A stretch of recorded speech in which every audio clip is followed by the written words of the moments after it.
ഒരു ബിസിനസ് എങ്ങനെ സ്റ്റാർട്ട് ചെയ്യാം. ഇത് മൊത്തത്തിൽ പറയാൻ തോന്നില്ല. ഇങ്ങനെ ആൽഫി നമ്മൾ എന്ത് ബിസിനസ് തുടങ്ങാൻ പോണേ, അത് ആദ്യം നമുക്കൊരു ഐഡിയ ഉണ്ടാവണം. രണ്ടാമതായിട്ട് അതിന് എത്ര പ്രൊഡക്ഷൻ കോസ്റ്റ് വരും, അല്ലെങ്കിൽ ആ സംരംഭം ആരംഭിക്കാനായിട്ട് എത്ര കോസ്റ്റ് വരും, ഇതിനെ പറ്റി നമുക്കൊരു ഐഡിയ ഉണ്ടാവണം. മൂന്നാമതായിട്ട് നമ്മൾ ഈ സ്ഥാപനം തുടങ്ങാൻ പറ്റിയ ഏറ്റവും നല്ല ലൊക്കേഷൻ ഏത്, പിന്നെ ഇതിന്റെ ഇൻഫ്രാസ്ട്രക്ചർ ഒരുക്കാനായിട്ട് എന്ത് കാശ് വരുന്നത് കറക്റ്റ് ആയിട്ട് മനസ്സിലാക്കണം. അതായത് നമ്മൾ ഔട്ട്ലെറ്റ് എടുക്കുന്നു, അല്ലെങ്കിൽ ഒരു കമ്പനി സെറ്റ് ചെയ്യുന്നു, ആ കമ്പനിയിൽ എത്ര മെഷീനറി വേണം, ഇങ്ങനത്തെ കാര്യങ്ങൾക്ക് ഉള്ള ഐഡിയ മുഴുവൻ ഇതൊക്കെ പുസ്തകത്തിലെ പാടുള്ളൂട്ടാ, പോയി ഡയറക്റ്റ് ചെയ്തിട്ട് കണ്ടുപിടിക്കരുത്. അത് കഴിഞ്ഞിട്ട് ഈ ഫിനാൻഷ്യൽസ് നമുക്ക് ഇതായിട്ട് മുട്ടിക്കാൻ പറ്റുമോ നമ്മൾ നോക്കാം. അപ്പൊ അതിന് നമ്മൾ പറയുന്ന പേരാണ് ക്യാപിറ്റൽ ഇൻവെസ്റ്റ്മെന്റ്. പിന്നെ ഈ കമ്പനി റൺ ചെയ്ത് തുടങ്ങുമ്പോൾ നമുക്ക് കുറെ പ്രശ്നങ്ങൾ വരും. സാലറിയും കാര്യങ്ങളൊക്കെ, റെന്റും എല്ലാ എക്സ്പെൻസുകളും നമ്മൾ കയ്യിൽ നിന്ന് എടുത്തിട്ട് നമ്മൾ എന്ത് ചെയ്യേണ്ടി വരും, കൊടുക്കേണ്ടി വരും. അപ്പൊ ഈ ലൊക്കേഷൻ കണ്ടെത്തി കഴിഞ്ഞാൽ പിന്നെ ചെയ്യേണ്ടത് എന്താ, കുറച്ച് സ്റ്റാഫിനെ നമ്മൾ ആവശ്യത്തിന്. അപ്പൊ സ്റ്റാഫ് അലോക്കേഷൻ, എത്ര സ്റ്റാഫ് എവിടെയൊക്കെ വർക്ക് ചെയ്യണം എന്നുള്ളൊരു ഐഡിയ നമുക്ക് ഉണ്ടാവണം. അക്കൗണ്ട്സിൽ ഇത്ര പേര് വേണം, HR ഇത്ര പേര് വേണം, പ്രൊഡക്ഷനിൽ ഇത്ര പേര് വേണം, ഡ്രൈവേഴ്സ് ഇത്ര പേര് വേണം, സെക്യൂരിറ്റി ഇത്ര പേര് വേണം, അതുപോലെ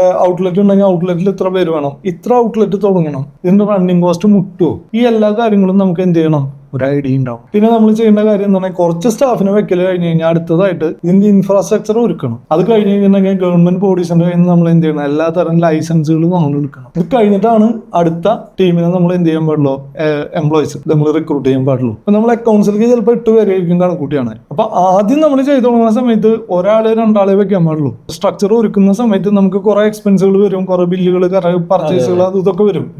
അക്കൗണ്ട് പോകണല്ലോ. അപ്പൊ അതിനുവേണ്ടി നമ്മൾ എന്ത് ചെയ്യണം, ഇതിന് കംപ്ലീറ്റ് ചെയ്യാൻ വേണ്ടി 2 അക്കൗണ്ടിനെ വെക്കുക. ഇതെല്ലാം കഴിഞ്ഞ് റണ്ണിങ് ആകുമ്പോൾ നമ്മൾ ബാക്കി 8 പേരെ വെക്കുക. സ്റ്റാർട്ടിങ്ങിൽ 8 പേരെ വെക്കരുത്. ഞാൻ പറഞ്ഞത് മനസ്സിലായി. അപ്പൊ അത്രയും നഷ്ടം നമുക്ക് കുറഞ്ഞു കിട്ടും.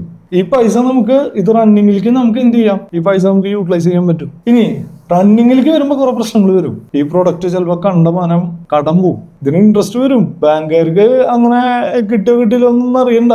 GST നമ്മൾ അടച്ചേ പറ്റൂ. അത് അടച്ചില്ല വെച്ചാൽ അതിന് ഇൻട്രസ്റ്റ് ഉണ്ട്, ഫൈൻ ഉണ്ട്. പിന്നെ ചാർട്ടേഡ് അക്കൗണ്ടിന്റെ അടക്കം എല്ലാവരും എക്സ്പെൻസും റണ്ണിങ് ആയി, ഇതൊക്കെ കൊടുക്കണം.